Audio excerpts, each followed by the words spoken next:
What's up, everybody? Time for another out of this world story from our space. My 40-plus male wife, 30-plus female, had an affair with a female coworker. 6 months after D-Day, an attempt at a reconciliation, she tells me her affair partner is also going on a weekend getaway as I dropped her off at the airport. Despite claiming she wants reconciliation, she just went away on a weekend trip with the affair partner and some other coworkers, only mentioning the affair partner was going as I dropped her off at the airport. D-Day was 6 months ago this week. I wasn't suspicious in the least, but accidentally saw a text message that caused me to look at another message, which revealed that my wife was having an affair with a female coworker. She claims it never went further than sexting, but the texts reference physical acts. Giving her the benefit of the doubt, we'll call it an emotional affair. She was also having problems with drinking. She was apologetic when she got caught and agreed to go to counseling and do whatever it took to make things work. I went to counseling too and was attempting reconciliation. We both grew up Mormon and left the church a few years back. But because of that experience, we are both a bit messed up as to what is acceptable and normal in a relationship and with alcohol, etc. That makes this doubly hard. I was raised to think homosexuality was wrong, but have changed and don't have a problem with it. I do have a bit of a problem when my wife decides to cheat on me by having an affair with a woman. Both of us want to make things work for the kids. At least, that is what we say. We both came from divorced parents, and one of our kids did not have that.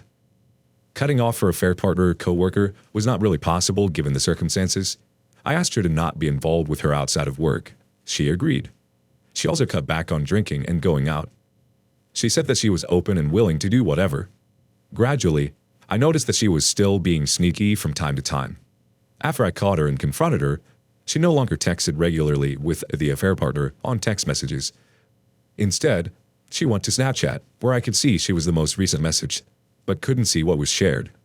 Last month, I'd go to help her with her phone, and she snatched it away nervously when a notification sound went off, and I saw it was Snap from the affair partner. She said they just chat casually about work stuff. On a weekend? Yeah, right. She assures me nothing is going on. I think it is more that her affair partner is not willing to leave her marriage, and so my wife doesn't really have an option. I repeated again that I would prefer she not be involved with her. Last weekend, I went out with her to a COVID-safe outdoor work event. She drank heavily, and afterwards convinced me to go somewhere else with a group that included her affair partner. I pretended to be okay and went along with it, including an awkward interaction with the affair partner. Driving home, a very drunk wife, she talked about how good and loyal I was, and then proceeded to tell me the perfect person for me was someone else we knew. She said that she still wanted to make it work. She also told me for the first time that she had told a parent and sibling of hers about what she had done. Yesterday, she told one of my siblings what she had done, without telling me first, and I think, knowing that it would piss me off. She had a semi-valid excuse for why, but didn't think it was bad until I said, "What if I called up another one of your siblings and told?" Today, I was driving her to the airport. She's going for a weekend away with some coworkers. She previously named 2 people that were not a affair partner, and I was okay with it. As we were pulling up to drop her off, I asked where she is staying, and she describes a different place than what she told me originally. I said, "Why did it change?" She said it just didn't work out. I said, "So who's going, X and Y?" She says, "Yeah, oh, and the affair partner." I've lost it, and call her effing B-word.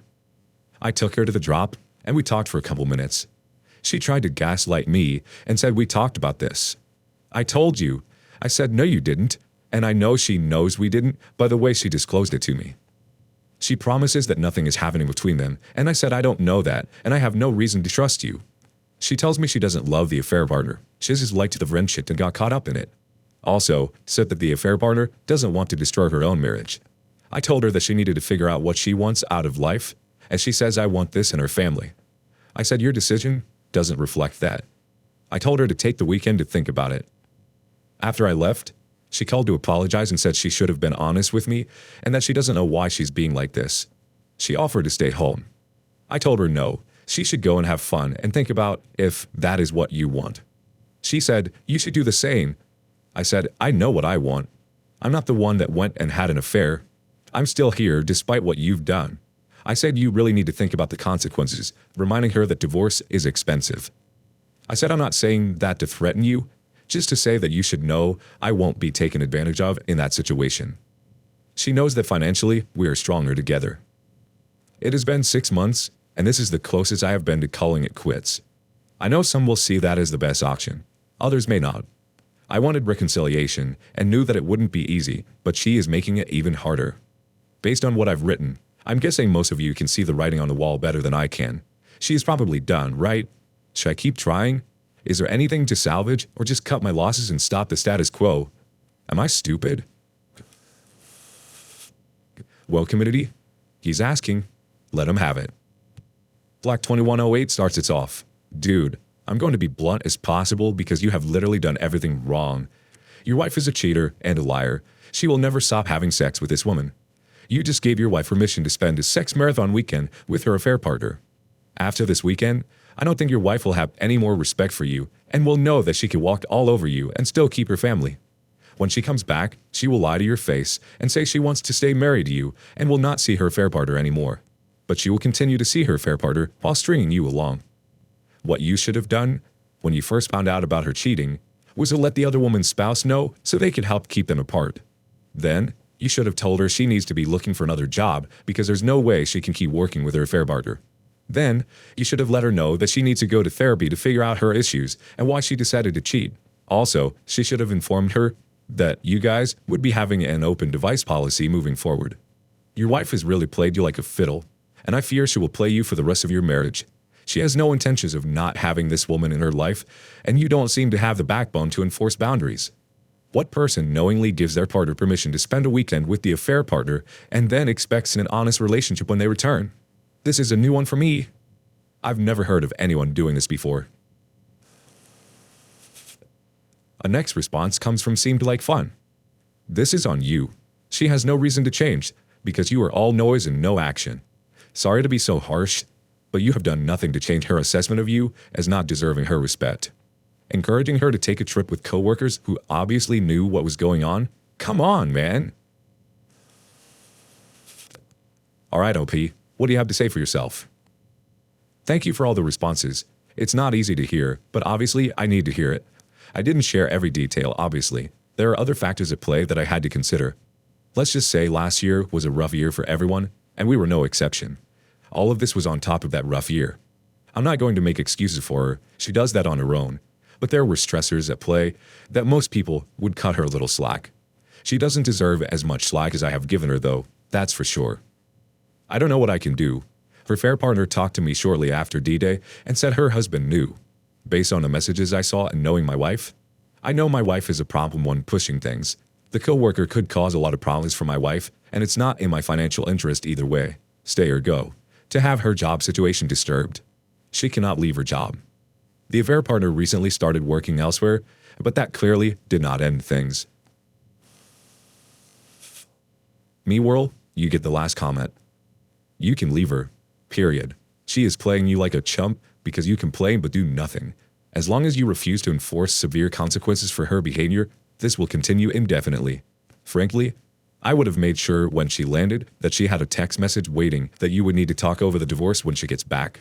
Instead, she is with her lover right now on a vacation you approved of. Sorry, I'm really not trying to be mean, but this comment is 100% correct. You have approved of her cheating and now have to live with a one-sided open relationship. I think he gets the point. Let's move on to the next story. How do you leave when you're tied down with a ball and chain? Husband, 44, has cheated several times in our 18-year marriage. I, 37, could not find a way out. I was a young mother at 19. He was about 26. Looked for a job the moment my son started school, while he worked at a security agency. When we got back together a year after the first D-Day, I found out he kept his affair partner on the side even when I got pregnant with our second child. We now work for the same company and live in the company's housing facilities in a different city, supposedly to start over. But I keep finding out that he's still up to his tricks and cheating. His cheating is out of hand, but he pretends that everything is okay, especially with the kids. He refuses to talk about it and denies that it even is a problem. I know much better now about him and our doomed relationship, but as the title says, I'm tied down. We've accumulated loans over time, and both our salaries are hardly enough to make ends meet. Also, it's a direct deduction from my salary, so I technically can't resign until loans are paid off, which is 3 years. With the pandemic, it's running 4 years now. Tried kicking him out of the house countless times, but he keeps coming back in a couple of days or so. And I couldn't make a scene because we live in a company housing and I need my job. Kids have settled in their schools and moving is currently out of the question because of the pandemic, but mostly because I can't afford to. House is also tiny, so it's hard to avoid him. He keeps making his empty promises, of course also shifting the blame and the usual tactics. I really don't feel his sincerity, and I have circumstantial evidence of his continued cheating. He also lies a lot, even about money. He acts like nothing's wrong and insists that the issues are only in my head and that I should be happy. I often feel lost and helpless, wallowing in self-pity. It may look like we're working it out, but I know he's lying and keeping secrets. I just don't know how I'm going to leave without causing more trouble for my kids or my job. Let's round this story out with a couple quick comments from the community. DickFudge5412 thinks, are you saying that you've gone to a lawyer and looked at all the options to split the loans and debts and that it is impossible to live a separate life? At the very least, you should get a lawyer to write up a separation agreement so even if you're in the same home, you can start to split out your earnings and work to an exit strategy. I would also get a financial advisor to then look at how best to pay off your loans and other commitments as part of your exit strategy. Do not settle for this life. I realize it can look like there's no way out, but there is. Sometimes we need some help to find it. You deserve better than to live like this. You need to have hope, goals, and the belief that you deserve a better life so that you can move on and leave your husband in the past. You can change your life. Stay strong and focused and get some support that will help you find a way out. OP, what do you have to say for yourself? I appreciate your encouragement, and I am taking baby steps. I have loans on my account. He has on his too. What I did was not allow any further restructuring on the debts in my account and try to get him to pay for everything else. He is keeping it tight though. I use what little I have left on me and to put myself to college. I hope to graduate at about the same time my debts are paid off. By then, I can find a better paying job, hopefully with a different company.